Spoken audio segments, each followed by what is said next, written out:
Now, what do you mean by living naturally? Nobody lives naturally. We all live in cities. When it gets cold out, we turn on the unnatural heat. And when the sun's too hot, we turn on the Venetian blinds. What's natural? Marriage is not natural. A guy squeezing on a girl's tits is not natural. That's trained. A girl walking the way she does is not natural. That's trained. A girl having long hair is trained, not natural. A girl having no hair is not natural.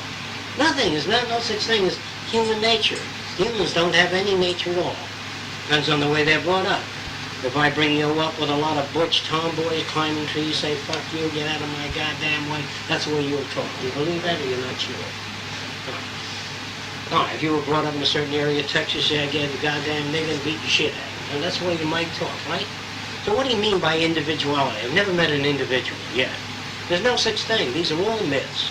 They're given to you to make you feel that you're something special. And who wants to make you feel that way? The control group. All people live under thought control.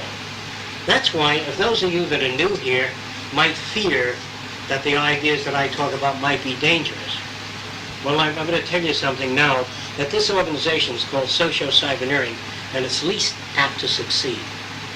We're not going to get anywhere, because the ideas are too difficult to accept. So don't worry about us becoming powerful. We're not. And to become powerful would really, for the first time, approximate the nearest thing to what you call freedom. Because we believe the smarter you are, the richer I am. The smarter your kids are, the richer society is. The better fed they are, the healthier they are, and the more loved they are, the less trouble in the world. Does that make sense to you? I mean less trouble in the world. The more miserable people are, the more suffering, the higher the probability of war. If he drives a car and he can't afford a brake job, he can kill you in a car where you can afford a brake job. So wherever there's poverty, insufficiency, mental institutions, prisons, we generate behavior. What I'm trying to tell you is all societies generate behavior. You go to a middle class or a poor Cuban family and tell them something new or how to work Venetian blinds or air conditioning, and they say, ah! They won't say the same. Ah! You go to New York and you talk to New York Italian kids and say, oh, fungu, in that kind of voice, too. And you go to a Negro community and say, that's right, you're right. All the same. Because if you were brought up by Negroes, that's how you talk. If they spoke like that. And if everybody talked with a, say, what's new in the world, you would talk like that. So individuality is a crock of shit with contacts we've had with others. Every book you read, every movie you saw, every symbol you had is a little bit of what we are. But, of course, I feel like an individual. When I go out and you show me 5 automobiles and I pick this one, I feel like I'm making a choice. I really do. Like if I lived 500 years ago and I thought of buying a nice car for you, I would buy something like that. You know, I really would. I make a down payment on it, I buy the thing. Because I have nothing else in my mind. I don't picture a jet aircraft. So what do I buy? I buy what exists. They say, well, you can go to the university now and study anything you want to study. That's a crock of shit. Because in the early days, when you get back, say, 500 years ago, and you went before the king and says, I'd like to study something, he said, well, you can make flaming arrows, javelins, you can hammer out armor, you have a course in that, you know, armorsmith. You can fix chariot wheels. You couldn't study anything you wanted to study.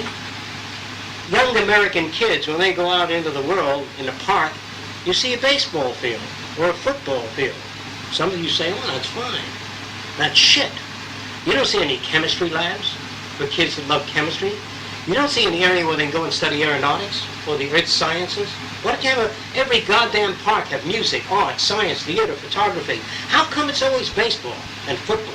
I'm going to give you the reason for it. To enhance aggressive behavior. To get men to grab a ball, take it away from somebody else, knock the other guy over. In case of a war or conflict, there's generated loyalty to team and aggression. But a society that really concerns itself with human beings never teaches aggression. When a brother has a sister and she trips and falls, he helps her up. He could shove her down the stairs and watch her fall the rest of the way. Now, there was something in a play called, I can't think of the name of it, about the death of salesman. And in that salesman, Willie, whatever his name was, what was his name? Willie Loman? he wanted to know how his uncle succeeded, how he made so much money. I mean, he was always starving. So his uncle said, one of the uncles said, "Come on, son, let's go out in the backyard and fight." And he's boxing with the kid, and the kid hits the uncle light, and the uncle falls on the ground, and he says, "Gee, I hope I didn't hurt you." He says, "Never stick your hand out to a man that's down. Keep him down." That's the theory of business enterprise. You don't know that. To undersell another corporation to break their back. If you have a supermarket and you know I got $50,000 in the bank, if you sell stuff for 5 weeks or 3 months cheaper than I go out of business. So the whole theory of a shrewd businessman is to go to some Mexican plant and say, "How much would you charge to turn out these putties?" And she says, 50 cents a piece. I says, "Make it 30 and I'll order 5,000. Make it 20 cents a piece or 15 cents a piece and I'll order 30,000. And she has to hire people for $half $1 a day. So a shrewd businessman fucks the existence of other people.